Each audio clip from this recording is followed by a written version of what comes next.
திரு கைலாய பரம்பரை திருவாவடுதுறை ஆதீனத்திற்கு சொந்தமான திருக்கோயில். இந்த திருக்கோயிலில் நீண்ட ஆளிலும் தீர்க்க சுமங்கலி வரம் கொடுக்கின்ற ஸ்தலம்.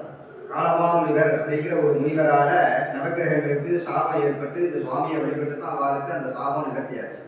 இந்த சுவாமியை வழிபடுறதுக்காக வந்து தங்கி தபஸ் பண்ணதாக தான் சூரியனார் கோவில் நவக்கிரகங்கள்லாம். அதனால தான் இந்த கோவிலில் நவக்கிரகம் கிடையாது. இங்கே இருக்க வேண்டிய நவக்கிரகங்கள் தான் சூரியனார் கோவில்னு தனியாக இருக்கிறதுனால தான் முதல்ல இங்கே சுவாமியை தரிசனம் பண்ணிட்டு அதுக்கப்புறம் நவக்கிரக தரிசனம் பண்ணணும் அப்படிங்கிறது வரலாறு.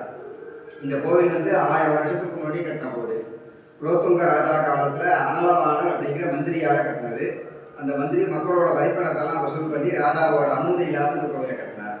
அப்படி அனுமதி இல்லாமல் கட்டினதுனால சிறைச்சேதம் பண்ண சொல்கிறார் ராஜா. அப்போது அவரோட மனைவி அம்பாள்கிட்ட வந்து எனக்கு தீர்க்க சுபங்களை பிரார்த்தனை கொடுக்கணும் அப்படின்னு அம்பாளை வேண்டி கேட்குறார்.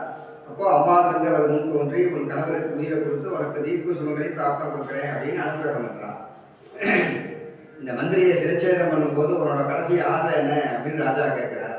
அப்போது என்னை சிறைச்சேதம் பண்ணி இந்த திருமங்கல குடியிலேயே என்னை அடக்கம் பண்ணணும் அப்படின்னு மந்திரி கேட்டுக்கிறார். சரின்னு சிறைச்சேதம் பண்ணி இங்கே அடக்கம் பண்ண எடுத்துட்டு வர்றப்போ அந்த எல்லைக்கு வரும்போது உயிரை கொடுத்துடுறார் சுவாமி. உயிரை கொடுத்ததுனால சுவாமிக்கு பிராணனை கொடுத்த பிராணநாதன் பேர். அவர் மனைவிக்கு மாங்கல்யம் கொடுத்ததுனால மாங்கல்யம் கொடுத்த மங்களாம்பிகை அப்படின்னு அம்பாளுக்கு பேர். அது மாதிரி இங்கே சுவாமியை தரிசனம் பண்ணாலே நவக்கிரக தோஷங்கள், புத்திர தோஷங்கள், சாபங்கள், சரீரத்தில் வரக்கூடிய பிணிகள்லாம் நிவர்த்தியாகி நீண்ட ஆயுளம் கொடுக்கக்கூடியவர் சுவாமி.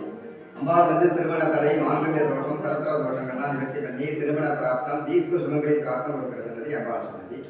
சுவாமி வந்து சுயம்பலிங்கம், அப்பர் சம்பந்தர் பாடல் பெற்ற ஸ்தலம். இங்கே வந்து சுவாமி அம்பாளை தரிசனம் பண்ணாலே எல்லா மங்களங்களும் உண்டாகும். எல்லா மங்களங்களும் இங்கே குடிக்கொண்டதுனால தான் இந்த ஊருக்கே மங்களக்குடி அப்படின்னு பேர். எல்லோரும் வந்து தரிசனம் செய்து எல்லா மங்களங்களும் பெற வேண்டும் என்று அன்போடு கேட்டுக்கொள்கிறேன்.